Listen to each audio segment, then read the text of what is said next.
André. Oi, Gabi. Obrigada por estar comigo aqui de novo para mais um Ágil Talks. Vamos lá. Hoje a gente vai falar de um tema que eu sei que você gosta muito.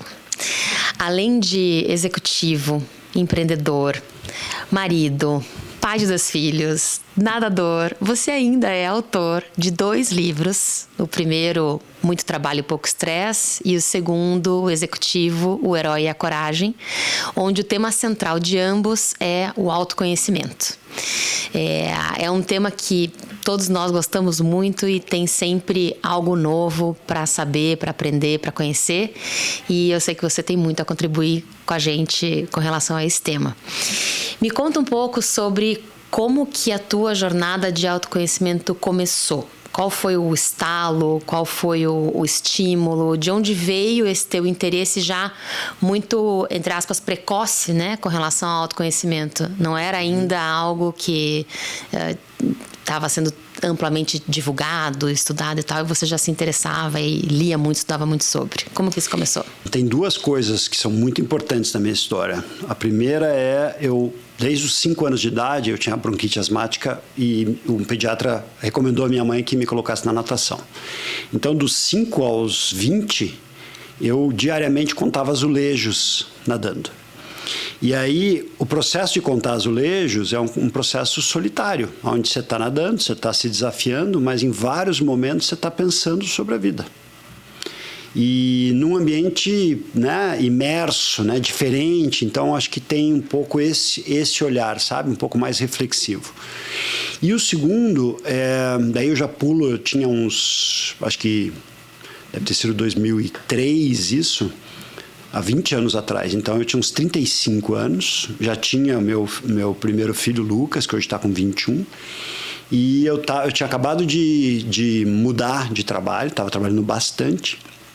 E minha mãe falou, escute, eu acho que você precisava fazer yoga, alguma coisa para, sabe, dar uma parada, você está muito elétrico e tal.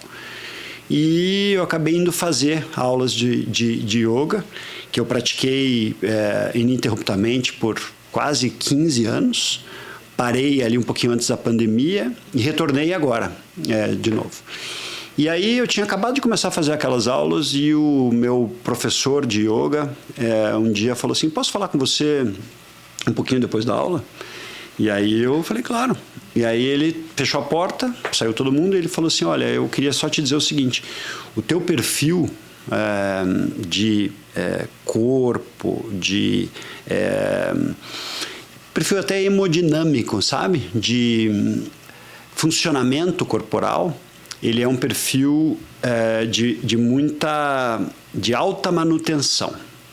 E você é um cara que, se não se cuidar, você vai ter certamente um infarto fulminante antes dos 40, e assim, não é uma coisa simples, é uma coisa severa. Então eu precisava te dizer isso. E eu achei que ele estava brincando. Caramba. E aí eu pensei naquele, sabe, puxa, finitude, e aí o meu filho, imagina, 35, o Lucas tinha 2003, 2 anos de idade. E aí pensei na vida, né, do meu filho sem um pai, o quanto eu perderia. Pensei na minha esposa e aí falei, puxa, eu preciso fazer alguma coisa. Então eu comecei a praticar o yoga de uma forma bastante consistente. E aí, por compreender melhor o meu corpo, eu comecei a entrar numa outra arena, que é a arena espiritual, sabe? Uhum. De fato, começar a entender o que era meditação, de estudar um pouco do budismo, de entender um pouco sobre contemplação, princípios do budismo, como, por exemplo, impermanência, uhum, né? Que é algo que eu valorizo e procuro estar sempre atento a esse tipo de coisa, sabe? Ao desapego, ao olhar pelo outro, na empatia. Então tem uma série de ensinamentos muito preciosos. E obviamente que todo esse processo começa com cada um de nós. Sempre digo que um bom líder, para ter um bom interpessoal, tem que se conhecer muito bem, tem que ter o intrapessoal.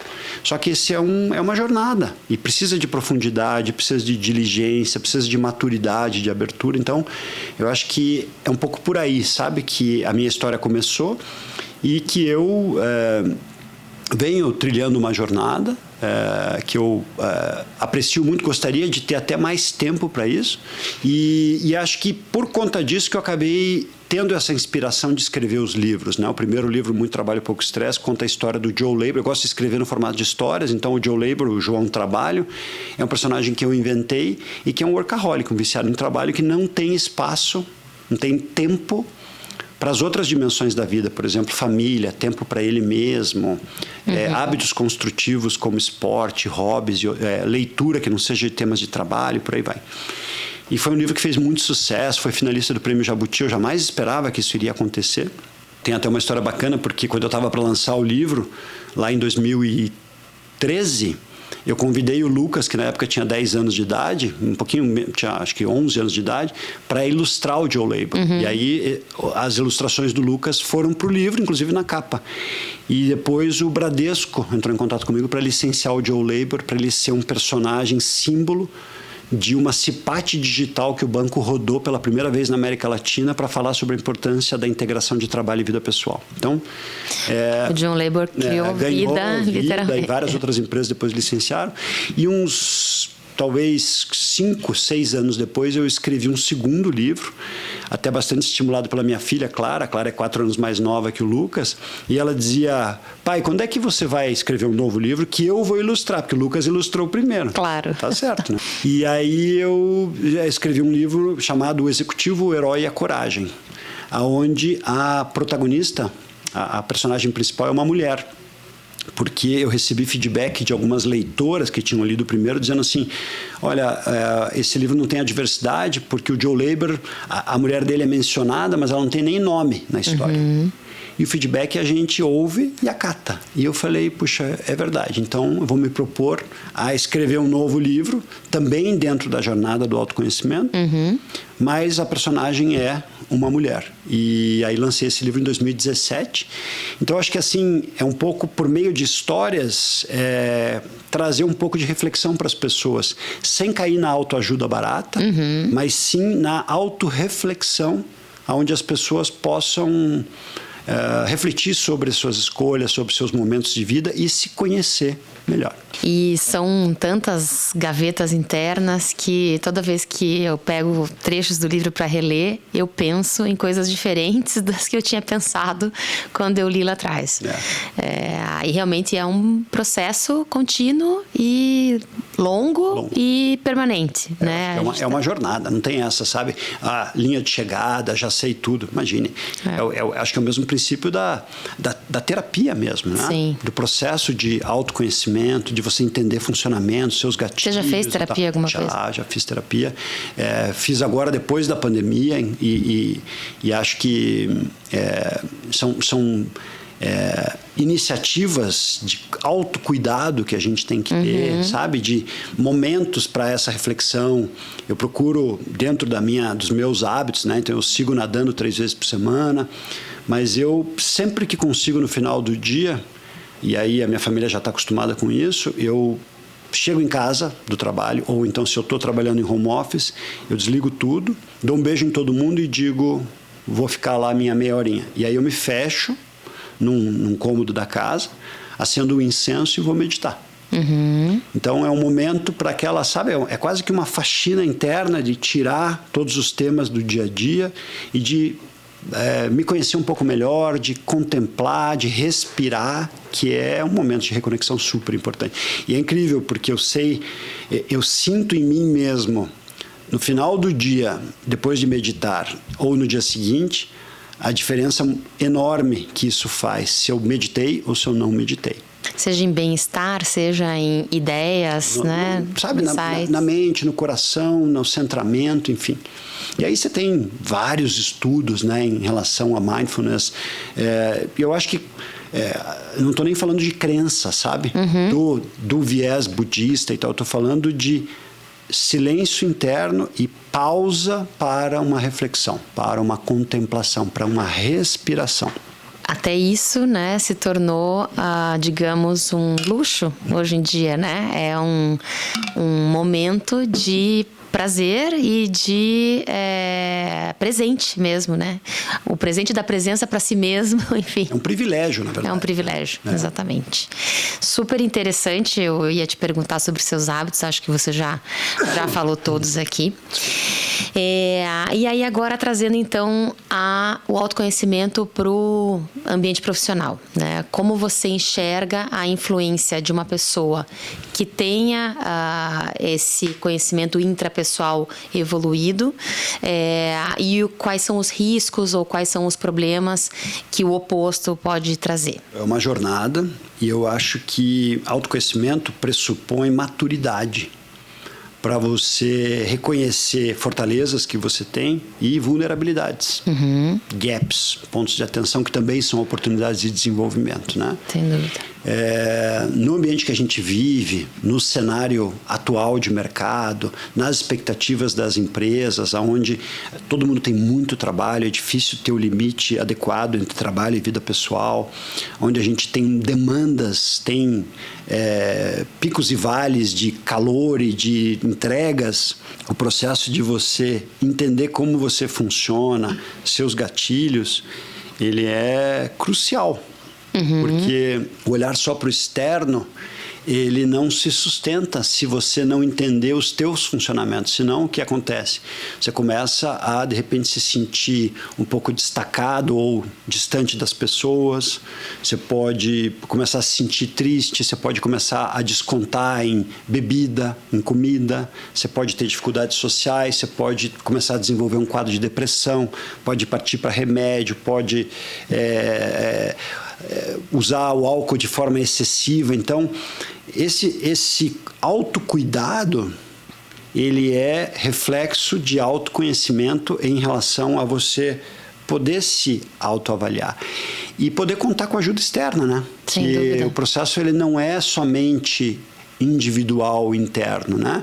Então, o processo da terapia, como a gente falou, ou um bom processo de coaching, ou um bom processo de mentoria, ou seja, o fato de você procurar fazer um exercício interno, eu sempre faço uma receita que ela é simples, mas muito complexa ao mesmo tempo, que é você fazer o exercício sobre, por exemplo, prós e contras de uma decisão de carreira.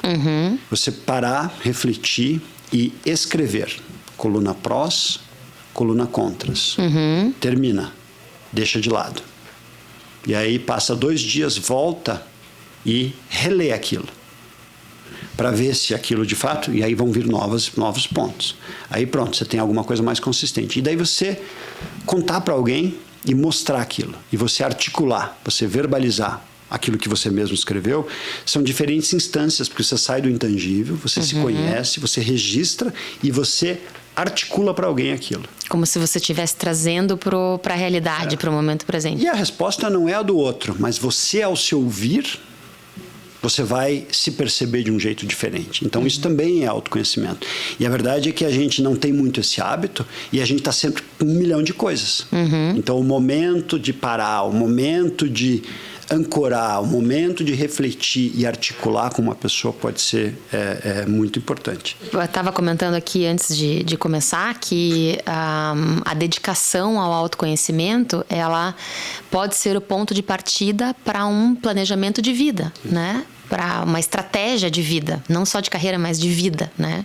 Queria que você falasse um pouquinho sobre isso. Eu acho que eu mesmo passei por isso, né, Gabi? Quando eu estava lá com 42 anos, executivo, CEO de empresa, sabe? Aquela coisa do pacote clássico, ganhava muito bem, bônus no final do ano, carro blindado, passagem classe executiva, aquele pacote clássico assim.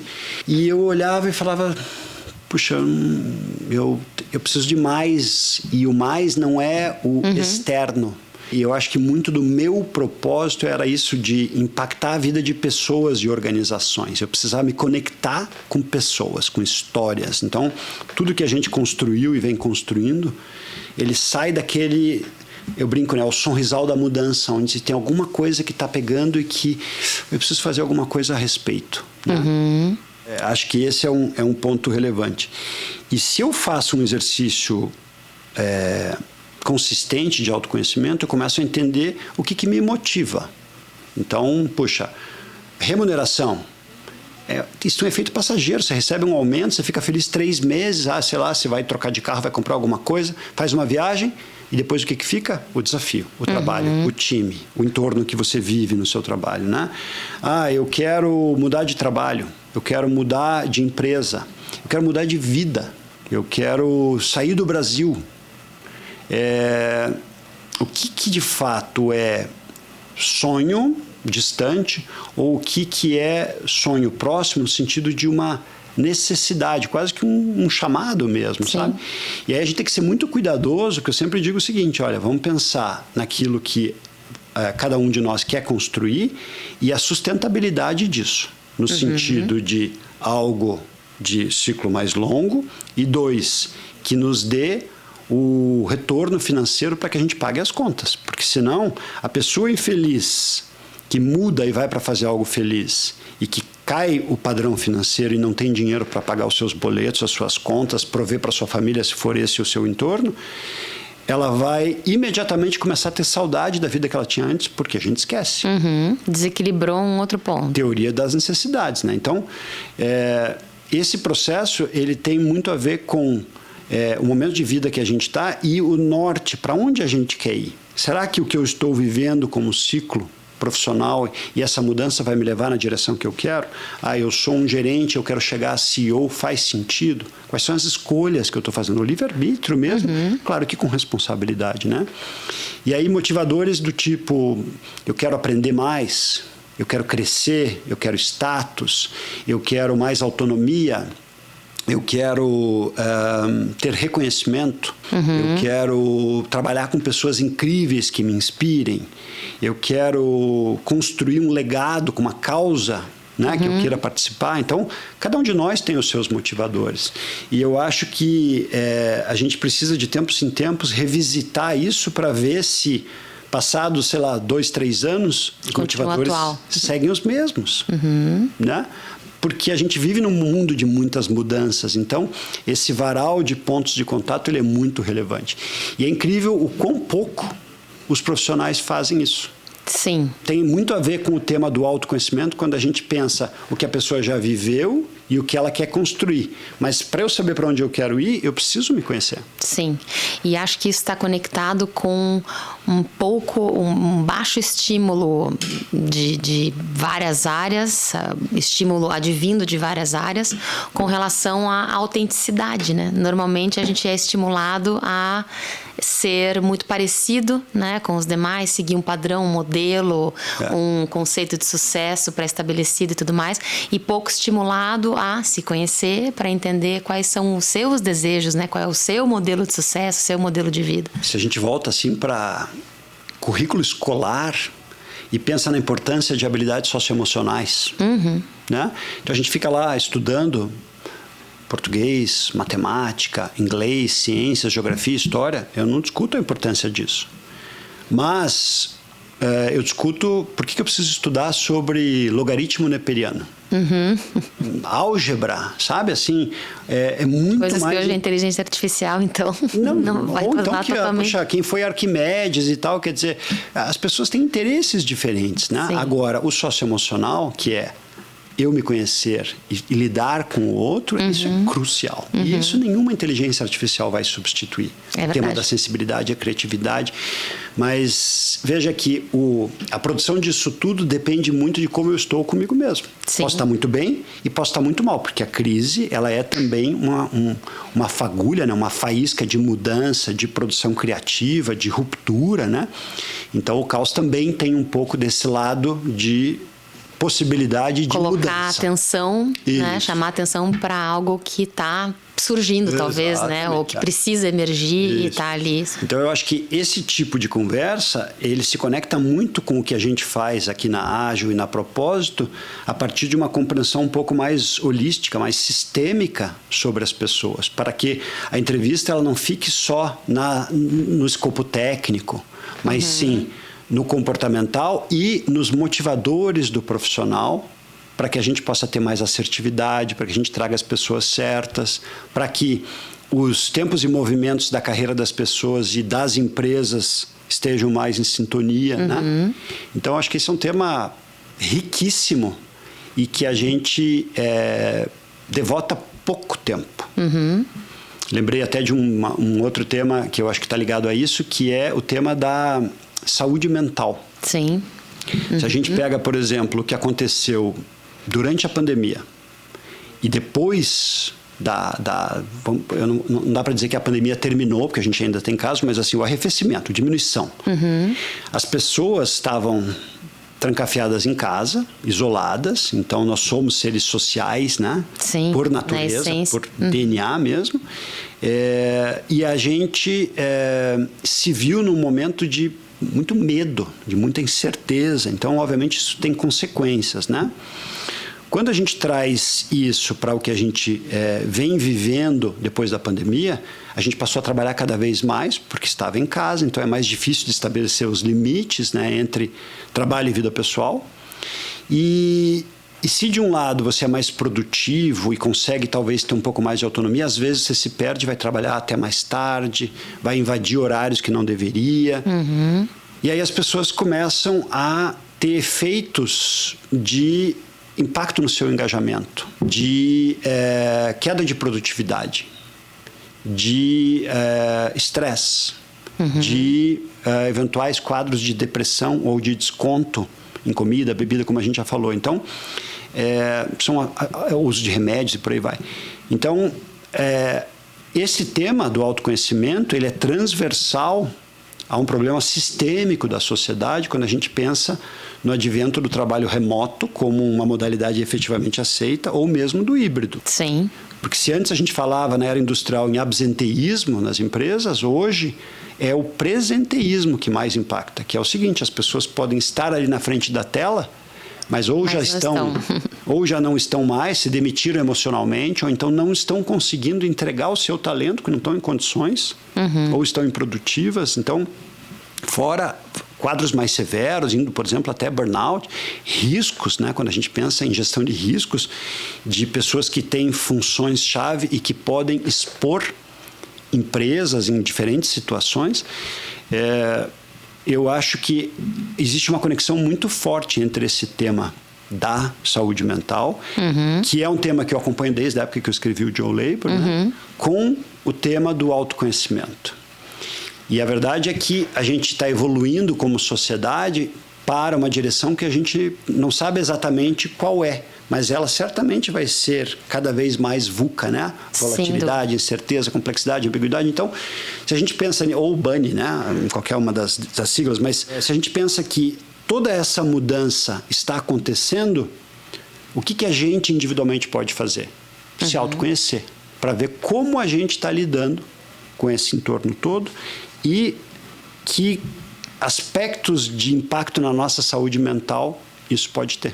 Até porque a única, se é que é controlável, a única variável controlável nesse mundo somos nós sobre nós mesmos, né? É isso mesmo. O que a gente pode fazer a esse respeito é cada vez mais se conhecer para tentar se autogerenciar de uma maneira mais eficiente para nós mesmos, né? Escolhas também, sabe? Eu, por exemplo, há muitos anos já, eu não assisto a televisão aberta, eu me alimento de notícias numa dose que eu preciso estar minimamente informado, mas eu não vou me contaminar pelo sensacionalismo da imprensa, porque eu quero fazer o meu trabalho e procurar estar o mais centrado possível, me colocando a serviço de construir, de produzir, de prosperar junto com pessoas que estão aqui na Ágil com a gente, na Propósito, para que a gente possa fazer esse trabalho.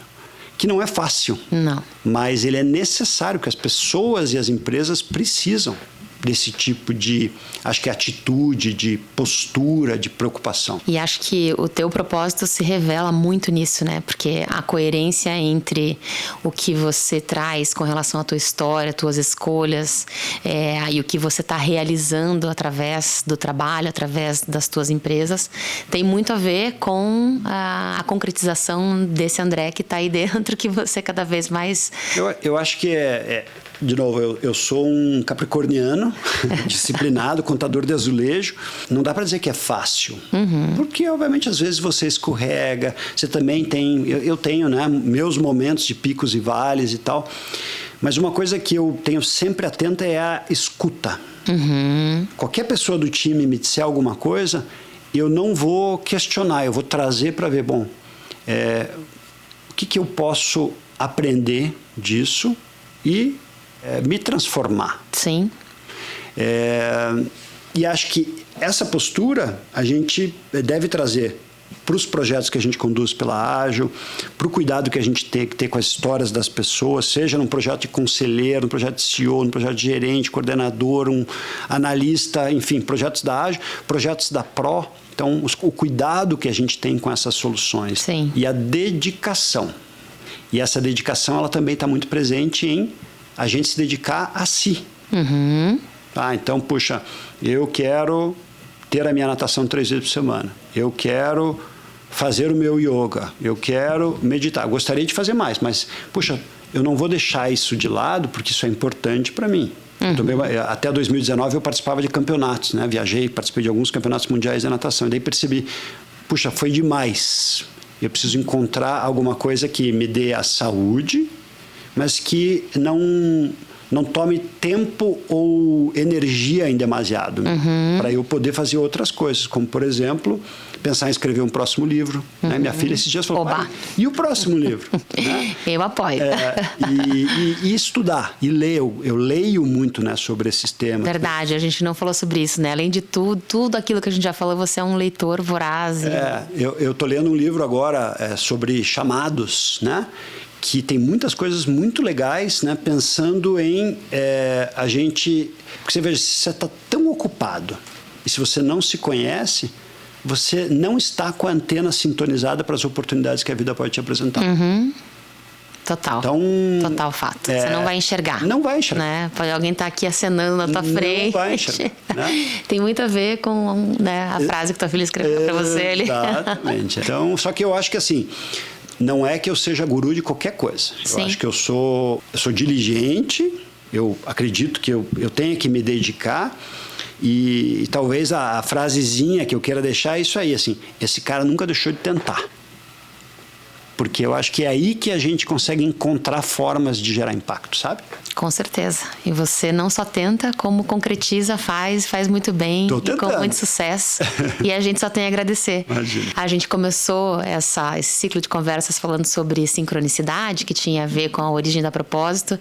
E eu tenho uma profunda gratidão a você e a sincronicidade por ter me colocado na tua frente no momento certo, na hora certa, para a gente poder estar aqui hoje. Esse Agile Talks é uma iniciativa que é legal a gente conseguir transparecer os valores que nos guiam, né? Sim. É o que a gente enxerga, o que a gente entende que pode ajudar, mas também de estabelecer diálogo, né, com o mercado, com as empresas, para que a gente possa crescer, porque a gente tem muita oportunidade, né? Muita oportunidade. E fazer conversas interessantes que, de alguma forma, possam tocar as pessoas, contribuir com elas, e tenho certeza que essa será uma delas. Obrigado, Gabi. Muito obrigada, André. Obrigado, viu? Até a próxima. Até a Valeu. próxima.